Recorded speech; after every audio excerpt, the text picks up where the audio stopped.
प्रिय भक्त वृंद, बड़ा ही मंगलमय, आनंदित भगवान का स्थापित किया हुआ गुरु और शिष्य का एक पावन पर्व है गुरु पूर्णिमा।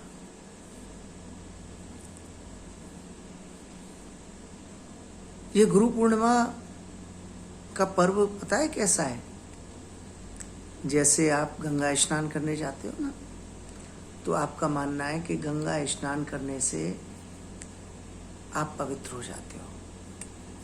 इसी प्रकार गुरु चरणारविंदों में आकर के गुरु की दृष्टि पड़ने पर आपका मंगल होता है, आपका आनंद होता है, आपके समस्त कष्ट दूर हो जाते हैं गुरु की कृपा से। इसलिए गुरु चरणारविंदों में गुरु पूर्णिमा पर आकर के स्थापित होना चाहिए और गुरु जी की दृष्टि का आनंद लेना चाहिए, गुरु जी की कृपा का आनंद लेना चाहिए। गुरु पूर्णिमा का ये दिव्य आनंद है प्रियजनों, जो गुरु और भक्त के बीच का आनंद है। भगवान ने इस गुरु पर्व को स्थापित किया है। देवताओं के भी गुरु थे, भगवान राम के भी गुरु थे, गुरु वशिष्ठ कुल पूज्य हमारे। और गुरुहीन व्यक्ति तो निगुरा कहा जाता है। प्रभु से कृपा करनी चाहिए, हे प्रभु कृष्णम वंदे जगत गुरुम, आपके जैसा ही हमको गुरु मिले। गुरु भजन करने वाला होना चाहिए, गुरु धर्म करने वाला होना चाहिए। गुरु धन से नहीं, कितना धनवान गुरु है, कितने बड़े आश्रम है, कितनी बड़ी गाड़ी है, इससे गुरु का कोई लेना देना नहीं है, कोई मतलब नहीं है। गुरु का तो ये है कितना भजन करने वाला गुरु है हमारा, कितना सात्विकी गुरु है हमारा। रूखा सूखा खाए के ठंडा पानी पी, रूखी सूखी खा करके और हर समय भगवान के भजन में आनंद लेना और निर्मल मन, परम निर्मल मन होना चाहिए। किसी के बारे में कोई भी कपट छल छिद्र की बात गुरु के अंदर नहीं होनी चाहिए। जो शिष्य गुरु की सेवा करते हैं उनके प्रति भी उतना ही प्यार होना चाहिए, और जो भक्त सेवा नहीं करते उनके प्रति भी उतना ही प्यार होना चाहिए। शिष्य के कष्ट की सुन ले तो उसी समय भगवान से प्रार्थना करनी चाहिए कि मेरे शिष्य के कष्ट दूर हो जाए। ऐसा गुरु होना चाहिए।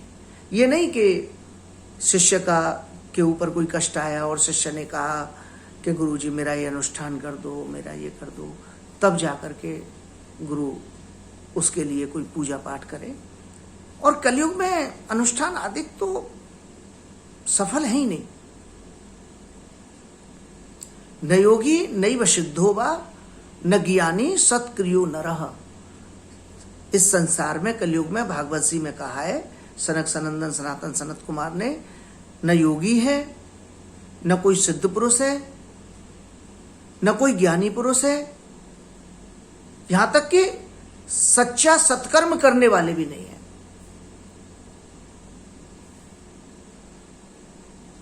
सत्यम नास्ति तपः शौचम दया दानम न विद्यते। कलयुग में सत्य का विनाश होता है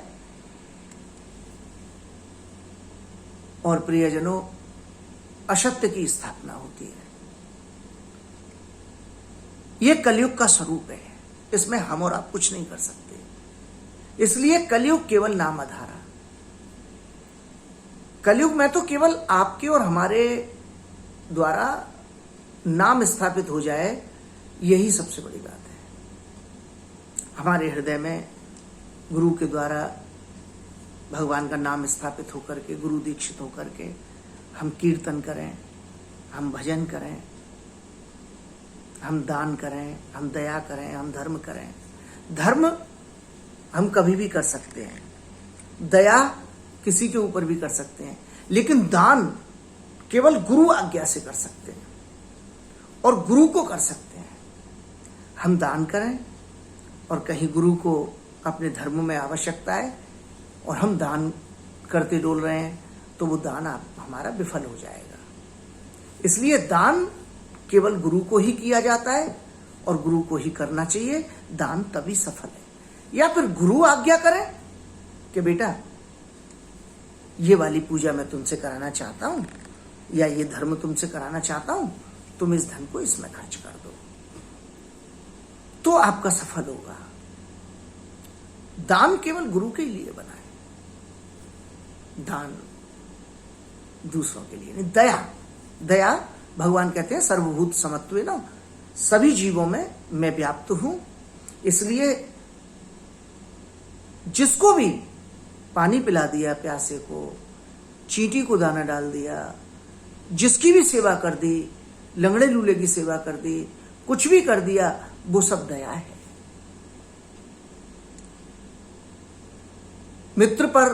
मित्र का सहयोग कर दिया, भाई का सहयोग कर दिया, ये सब धर्म है। और दान केवल वही है जो गुरु आज्ञा से किया, जो गुरु को किया। गुरु बिन दान नहीं है, गंगा बिन तीर्थ नहीं है। गुरु बिन दान, गंगा बिन तीर्थ, एकादशी बिन व्रत कहाँ है। एकादशी जैसा व्रत नहीं है। कितने भी व्रत रह लो, अष्टमी, चौथ, नवमी, चौदस, कुछ भी रह लो, और आप एकादशी व्रत नहीं रखा तो आपने कोई व्रत नहीं किया, सब व्रत बेकार है। आपने कितने भी मंत्रों से स्नान कर लिया, अगर आपने गंगा स्नान नहीं किया तो आप परम पवित्र नहीं है। गंगे च यमुने चैव गोदावरी सरस्वती नर्मदे सिंधु कावेरी जले अस्मिन् सन्निधिं कुरु। घर में भी स्नान करते हैं तो इस मंत्र का उच्चारण करके, गंगा आदि का स्मरण करके, जल का स्पर्श करके फिर स्नान करना चाहिए, तब हम पवित्र होते हैं। और दान गुरु से पवित्र होता है, गुरु के बगैर दान नहीं है।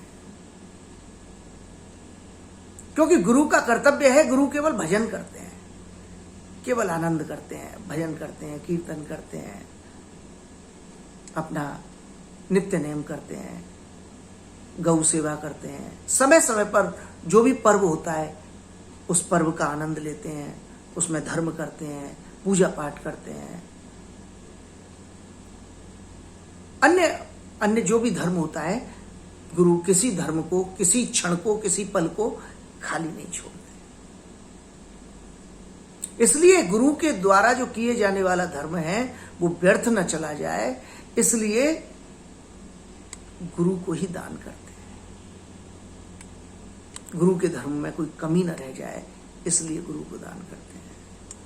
बहुत से भक्त हैं जो गुरु जी की पूजा घर पे बैठ के करते हैं और 10-10 वर्ष से वो गुरु जी के पास नहीं आए, 10-10 वर्ष से घर में ही पूजा कर रहे हैं। लेकिन 10-10 वर्षों से घर में पूजा कर रहे हैं और जो भी दान करते हैं वो उनके तक ही सीमित रह जाता है। जो गुरु जी के पास आए नहीं, गुरु जी उनके पास नहीं गए, कभी मिलन नहीं हुआ, तो उनका दान गुरु जी तक नहीं आ पाया। उसके लिए आजकल एक आनंद चल गया है, पेटीएम। तो उस पेटीएम के माध्यम से गुरु जी तक वो दक्षिणा आ जाती है। तो ये भी एक माध्यम है कि हम अगर घर बैठ के पूजा कर रहे हैं तो पेटीएम के द्वारा जो गुरु जी का दान है वो गुरु जी तक पहुंचा दें। वो पेटीएम एक मैंने यही पता चला है कि मोबाइल नंबर से है, तो एक बच्चे ने मेरा भी पेटीएम बनाया है और वो मोबाइल इस वाले नंबर से है 7500082220। इस नंबर से मेरा ये पेटीएम चालू है, 7500082220। ये नंबर अगर मेरा आपके पास है तो मेरा पेटीएम आपके पास है। तो इस माध्यम से गुरु जी तक दक्षिणा पहुंच जाती है, आपका दान पहुंच जाता है। वो दान गुरुजी के द्वारा जो धर्म किया जाता है उसमें लगता है। और ये शिष्य का परम कर्तव्य है कि गुरुजी का कोई भी धर्म रुक न जाए। इसलिए हर समय ये ध्यान रखना चाहिए कि हमारे द्वारा दिए जाने वाला दान गुरुजी तक पहुंच जाए। और आजकल ये माध्यम बन गए, ये दान करने का स्वरूप है, ये दान करने का महत्व है प्रियजनों। और गुरु पूर्णिमा का पर्व है जो महान पर्व है। कोरोना से एक ऐसी प्रथा चल गई कि भक्त लोग घर बैठे ही गुरुजी की पूजा कर लेते हैं कोरोना से। और अब भी वो प्रथा अभी टूटी नहीं है। कोरोना के बाद से इस वर्ष भी यही दृश्य हो रहा है कि भक्त लोग घर बैठ के ही पूजा करेंगे। जो आएंगे वो गुरु चरणारविंदों में और गुरु दृष्टि से लाभान्वित होंगे। जो नहीं आएंगे उनके लिए मैंने मन बनाया कि मैं जिन भक्तों का गुरुजी हूं उन तक अपना दृष्टि प्रसाद और आशीर्वाद उन तक पहुंचा दूं, जिससे उन सब भक्तों को भी इस चलचित्र के माध्यम से, इस स्वरूप के माध्यम से गुरुजी की दृष्टि उन तक पहुंचे और उनका मंगल करे, उनका आनंद करे। और गुरु पूर्णिमा के पावन पर्व पर मैं सभी भक्तों को आशीर्वाद देता हूं। भद्रमस्तु शिवंचास्तु महालक्ष्मी प्रसीदतु रक्षन्तु त्वां देवतान् सर्वे संपदः सन्तु सर्वदाः संततः सन्तु सर्वदाः। भगवान आपका आनंद करें, भगवान आपका मंगल करें, महालक्ष्मी आप पर सदैव प्रसन्न रहें, दसों दिशाओं में देवता आपकी रक्षा करें, आप संपत्तिवान बने, आप संततिवान बने, आप ऐश्वर्यवान बने, आप कीर्तिवान बने, आप विपुल धनवान बने, आप आयुवान बने, आप निरोगी कायावान बने, आपका सदैव मंगल हो, आपको भगवान खुशियां दें, आपको आनंद मिले, आपको बिहारी जी का आशीर्वाद, आपको यमुना जी का आशीर्वाद, आपको राधा रानी का आशीर्वाद, आपको परम गुरुदेव का आशीर्वाद और आपको आपके इस गुरु शरीर का भी आशीर्वाद। बहुत बहुत आशीर्वाद है आपको। गुरु पूर्णिमा के पावन पर्व पर आप मंगल करें, आप आनंद करें, ऐसा दिव्य आनंद है।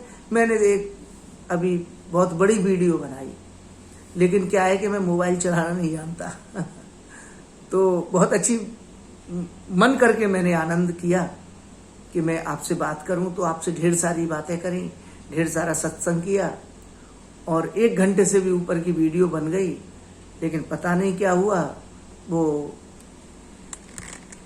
मेरे द्वारा कुछ गड़बड़ हो गया और वो कैंसिल हो गई। इसलिए अब मैं इतना सत्संग तो नहीं कर सकता, समय का अभाव है। इसलिए छोटे से सत्संग में ही और मैं इन दृष्टियों से आपको प्रत्यक्ष दर्शन करने का आनंद ले रहा हूं और आप गुरुजी के दर्शन का आनंद लें।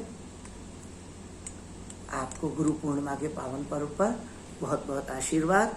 जय जय श्री राधे राधे, जय जय श्री राधे राधे, जय जय श्री राधे राधे।